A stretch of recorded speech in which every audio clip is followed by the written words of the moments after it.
Hello, good morning students. Welcome back to our English class. I hope you all are fit and fine. Students, now in today's lecture, I am going to start lesson number 6, The Merchant and His Dog. Okay, students, this chapter is basically the story of the farmer and his 3 sons. Okay, so let's begin this interesting story from our book. So for that, open your book, student. Chapter 6, The Merchant and His Dogs. Okay, so before starting the chapter, let's go through the meaning of the chapter. Okay,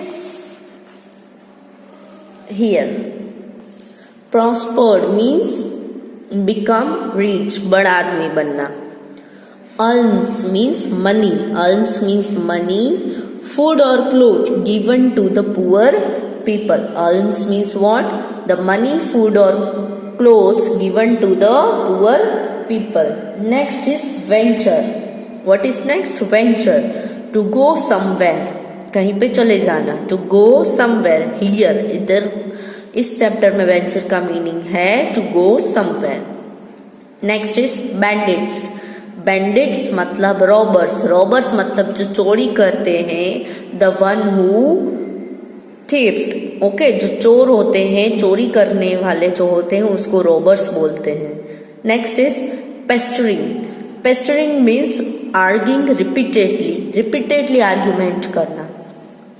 Next, relented. Relented means agree.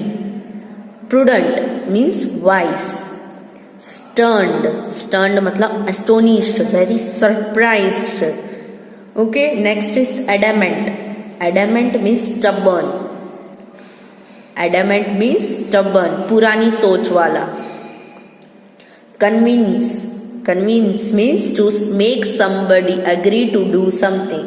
जैसे आपको कोई काम करवाना हो और आपकी मम्मा नहीं मानती तो आप अपने पापा को कन्विंस करते हो ताकि आपकी मम्मा को वो कन्विंस करे. यस, उसको कन्विंस करवाना. कोई बात पे आपके पेरेंट्स आपसे एग्री नहीं करते तो आप जिस वे में जाके उनको एग्री करवाते हो उसको कन्विंस बोलते हैं. नेक्स्ट है overboard. Overboard means of a ship और अ बोट. ओके, चलो लेट्स स्टार्ट.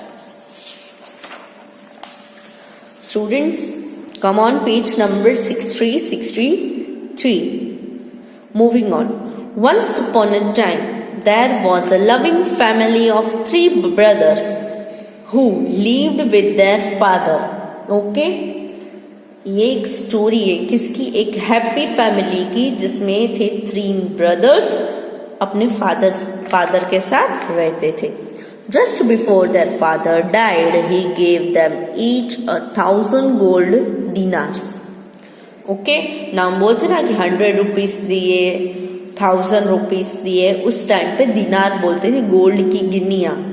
ओके, सो उसके तीनों के फादर जो थे उनकी डेथ होने वाली थी, बीमार थे. तो उनकी डेथ से पहले उन्होंने अपने बच्चों को, यानी कि 3 जो ब्रदर्स थे, ये फादर के 3 सन थे, उन तीनों को उन्होंने 1,000 गोल्ड दिनार्स दिए थे. Soon all 3 brothers started different business and prospered. Prospered means पैसे कमाना, रिच आदमी बनना. After a few years, the eldest brother decided to travel abroad to expand his business. Okay, father ने उनको जो गोल्ड के दिनार्स दिए थे, सो तीनों ने अपना अपना एक न्यू बिजनेस स्टार्ट किया. उसमें से क्या हुआ, उसका एल्डेस्ट यानी कि सबसे बड़ा जो लड़का था उसने डिसाइड किया कि he should travel to abroad to expand his business. उसका बिजनेस और भी एक्सपांड करने के लिए he decided to go to abroad and settle. He sold off. क्या किया? अभी अब्रोड जाना है तो करंटली आप जो कर रहे हो वो आप सेल करके आप पैसे लोगे तो आप अब्रोड जाओगे ना, वहां पर सेटल होगे. So he sold off his shops. उसने अपनी शॉप सेल कर दी. Bought a big ship. एक बिग शिप लेके आया and went on a voyage. Voyage यानी कि journey through a waterways. Okay, a year went by without any news from him. ऐसे ही जो वो बिग शिप परचेस करके वो वॉयेज में बैठ के अपनी जर्नी उसने स्टार्ट करी, ठीक है। उसको 1 साल हो गया, अभी तक उसकी कोई न्यूज नहीं आई। One day as the youngest brother sat in his shop, उसका सबसे छोटा भाई वो शॉप पे बैठा। A beggar approached him for alms, alms मतलब पुअर पीपल को देना, क्लोथ, फूड, शॉप, जो भी आप देना चाहो, ठीक है। So taking a pity on him he gave him a silver coin. वो एक दिन अपने बड़े भाई की शॉप पे बैठा। अ bagger approached him for alms, alms मतलब मांगने के लिए। एक बैगर मतलब पुअर इंसान जो मांग के खाते हैं, भिखारी जनरली, उसको बैगर बोलते हैं इंग्लिश में, ओके। यस, तो वो अपनी शॉप पे बैठा था, तो उसको वो जो बैगर आया था उस पे इसको बहुत ही पिटी यानी कि दया आ गई।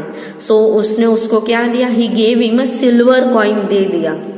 Much to his surprise the beggar burst into tears.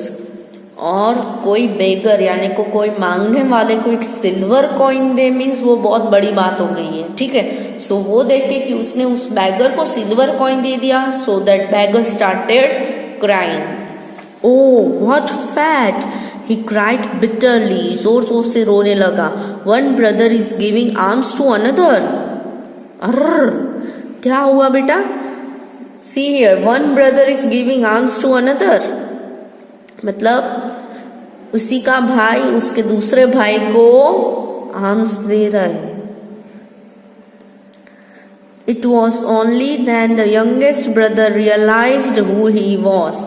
जब उसने उसकी हेल्प करी, सिल्वर कॉइन दिया, किसको दिया, एक बैगर यानी कि जो मांगने आते हैं वो बैगर को उसने जब सिल्वर कॉइन दिया और वो बैगर जोर से रो पड़ा, मीन्स वो कौन था, उसी का ही भाई था।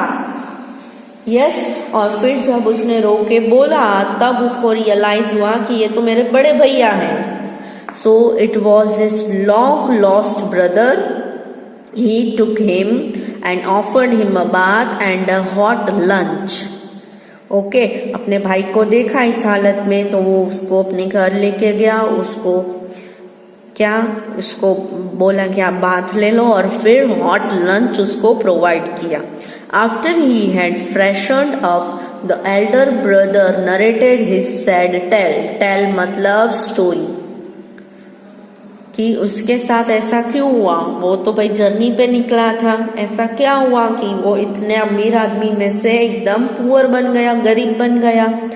तो खाना खाने के बाद after having the lunch he freshed up and उसके एल्डर ब्रदर यानी कि जो वो बैगर था उसने अपनी पूरी स्टोरी की, उसके साथ क्या हुआ, कैसे हुआ, वो क्यों ऐसे बन गया, उसका पैसा कहाँ गया, सारा वो सब डिटेल्ड में उसने उसके भाई को बताया। He said that he had suffered heavy losses in his business abroad. Abroad में जो वो बिजनेस करने गया था वहां पे उसको बहुत ज्यादा लॉस हुआ। And with the little money he had, he somehow managed to return home. और उसके पास जितना भी थोड़ा पैसा बचा था उसने जैसे तैसे मैनेज करके वो फिर से अपनी प्लेस पे आया, मतलब अपने घर रिटर्न आया। The youngest brother's business had prospered in meantime. उस 1 साल में उसका जो छोटा, यंगेस्ट मतलब सबसे छोटा बेटा, एल्डर मतलब सबसे बड़ा भाई और यंगेस्ट मतलब सबसे छोटा भाई, अभी मिडल वाले भाई की बात नहीं हुई है। सो यंगेस्ट ब्रदर का जो बिजनेस था वो बहुत ही अच्छा हो गया था। प्रॉस्पर्ड मतलब बड़ा आदमी बन गया था, ओके, बहुत पैसा कमा लिया था उस टाइम में। He generously lent 1,000 dinar to elder one to start a new business. जैसे उसके फादर ने 1,000 दिनार दिया था तीनों को, वैसे ये यंगेस्ट ब्रदर ने अपने एल्डर भाई को भी 1,000 दिनार दिया to start a new business. Okay, आप देख सकते हो इस इमेज में ये बैगर और ये उसका यंगेस्ट भाई, उसने भी उसको 1,000 दिनार दिए to start a new business.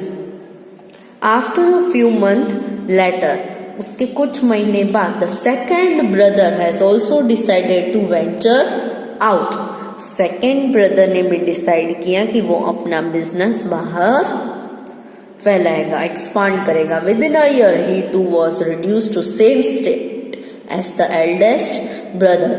जो फर्स्ट ब्रदर बाहर गया था, सेकंड का नहीं पता था, थर्ड तो बहुत रिचेस्ट था, तो थर्ड ब्रदर ने फर्स्ट की फिर से हेल्प करी.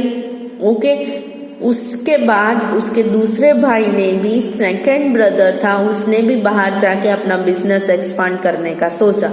But he too came in a same state as the first, यानी कि जैसे फर्स्ट वन बैगर बना था, वैसे सेकंड जो उसका ब्रदर था वो भी पुअर आदमी बन गया, बैगर, गरीब बन गया बहुत, उसका भी पैसा चला गया. He had lost everything to bandits. Now bandits का मीनिंग हमने देखा था, bandits मतलब robbers. Okay, so second brother का सारा पैसा किसने ले लिया था? बैगर्स, सॉरी रॉबर्स ने ले लिया था, चोरी हो गया था. And he return home a bagger, और वो अपने घर बैगर यानी के मांगने वाला बन के आ गया. Once again it was the youngest brother who generously helped him to start a business again. फिर से उसके छोटे भाई ने अपने बड़े भाई की, बड़े भाई की हेल्प करी कि फिर से वो अपना बिजनेस स्टार्ट करे. Soon all three brothers become wealthy again. Okay, फिर क्या हुआ? तीनों ब्रदर्स फिर से रिच आदमी बन गए. Okay students, from here onwards we will continue in our next lecture. So students, I hope half of the story is completely understood by you. The remaining chapter we are going to continue in our next lecture. Till that, bye bye and take care.